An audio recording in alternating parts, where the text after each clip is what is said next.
Our story this week is called Papa's Straw Hat. It was written by Fred Gibson.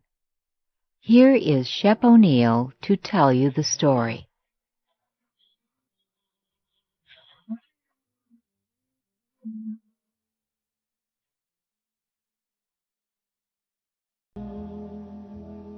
Papa was a rancher. He worked with horses.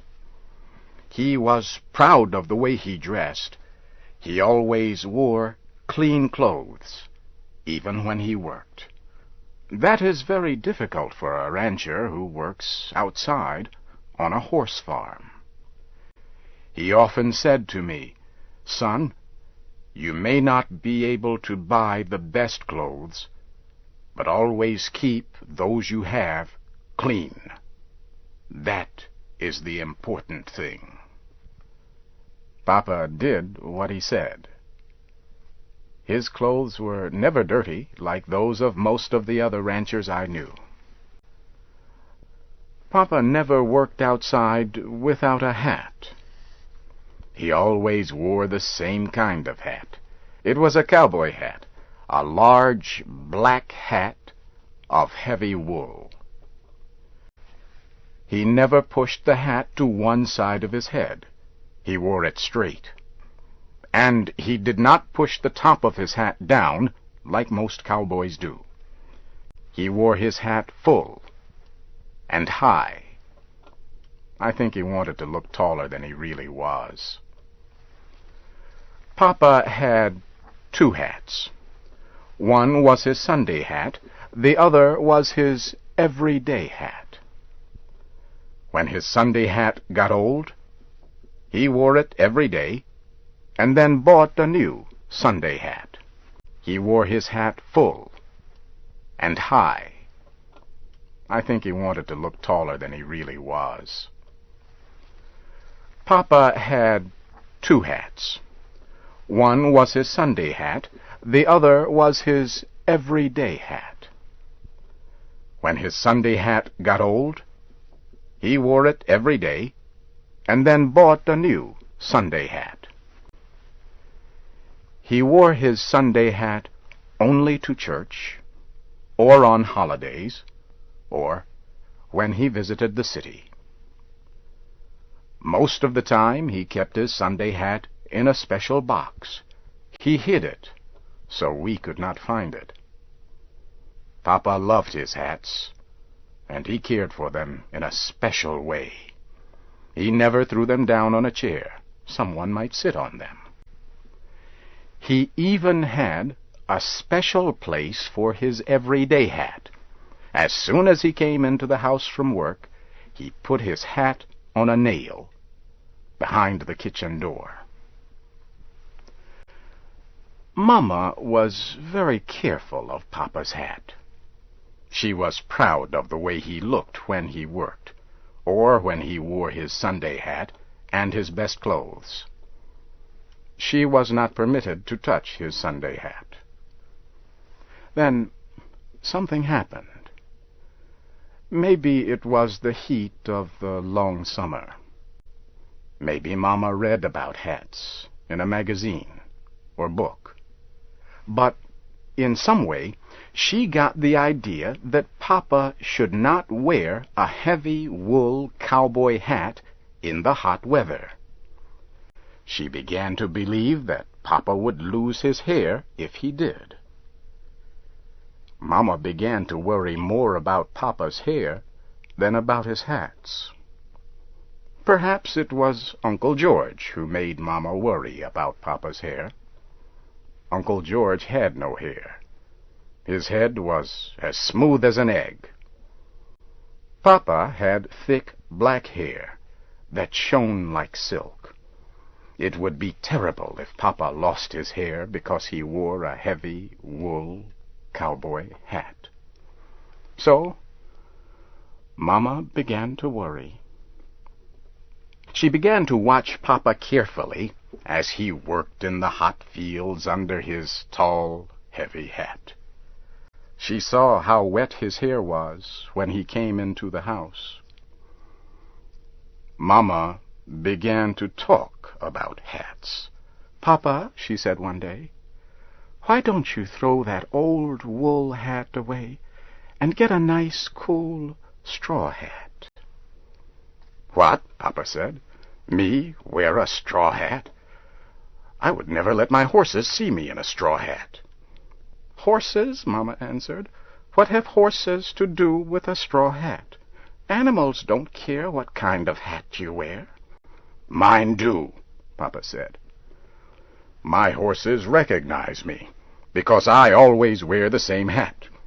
And they like the cowboy hats best of all. Anyway," he said, "I would not be seen dead in a straw hat." Mama talked and talked, but she could not change Papa's mind. They talked about hats all summer long. At last, Mama tried to frighten Papa to get him to wear a straw hat. "Papa," she said, "just look at most of the ranchers we know. All of them wear heavy wool cowboy hats in the summer. And most of them have lost their hair." Papa laughed at Mama.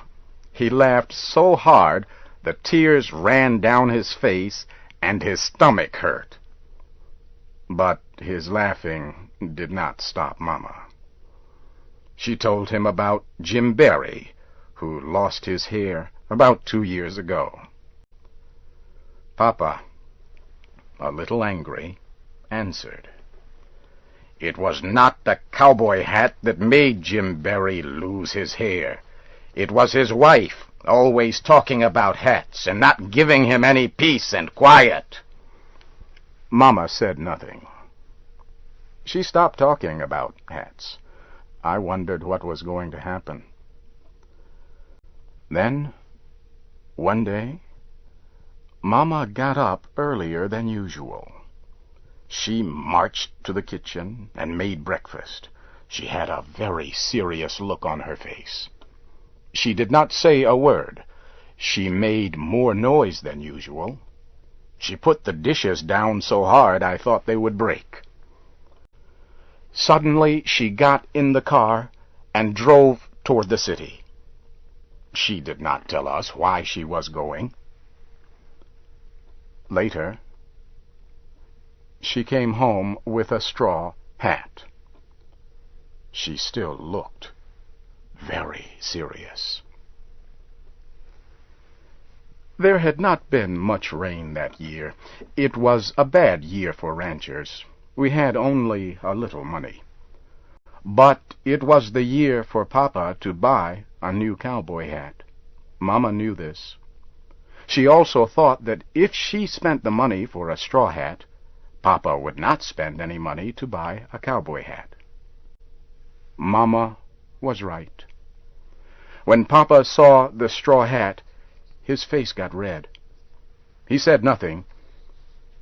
He pulled the straw hat down over his head until it hid his eyes. He looked very funny. I wanted to laugh, but I did not. I was afraid to, because Papa was so angry. I remember how quiet he was as he marched out of the house. I followed him that day. He was going to train the wild horses again. I loved to watch him work. He had gotten the horses earlier in the year, but they were still half wild, half trained. Papa slowly walked toward the field where the horses were eating grass. He was a good rancher because he was gentle with horses, never cruel to them. He had given names to all the horses. He always called to them when he first saw them in the morning. He talked softly to them so they would not be afraid. Sometimes the horses walked up to him when he called their names. They knew his cowboy hat, which he wore every day. They did not feel safe near any other person. I followed Papa as he walked toward the field calling their names. At first, the horses continued to eat, but as Papa got closer, the horses looked up at him. Suddenly they jumped high into the air, raising their front feet. Then they began to run around wildly. They screamed the way frightened horses do. One horse kicked a hay wagon over. All of them ran around and around in the field, and then raced toward the barn where they slept.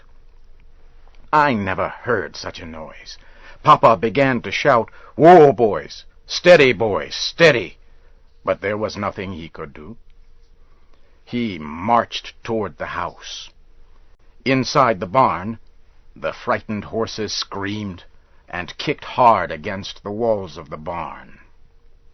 Mama came running out of the house. She stood near the door, waiting for Papa. She held her hands against her heart. "What is it, Papa? What is it?" Papa did not answer. She held the door open, and he marched into the house. Mama followed him. I went in after them to see what was going to happen. Papa walked straight to the stove in the kitchen. He opened the top of the stove, pulled the straw hat off his head, and pushed it deep down into the fire. At last, he turned to Mama and looked at her in a way that even frightened me. I never heard Papa so angry. He shouted and shouted all sorts of new words. At last, his anger was gone. Then he said, in a soft but firm voice, "Now listen to me, Mama. Understand this. I will never wear a straw hat or any other kind of hat my horses do not like." Then he put on his Sunday cowboy hat and walked out of the house. It was almost midnight when the noise died away and the animals became quiet. The next day Papa fixed all the broken wood in the walls of the barn. I never heard Mama talk any more about hats. Perhaps that is why, when Papa died many years later, there was a round spot on the top of his head where there was no hair.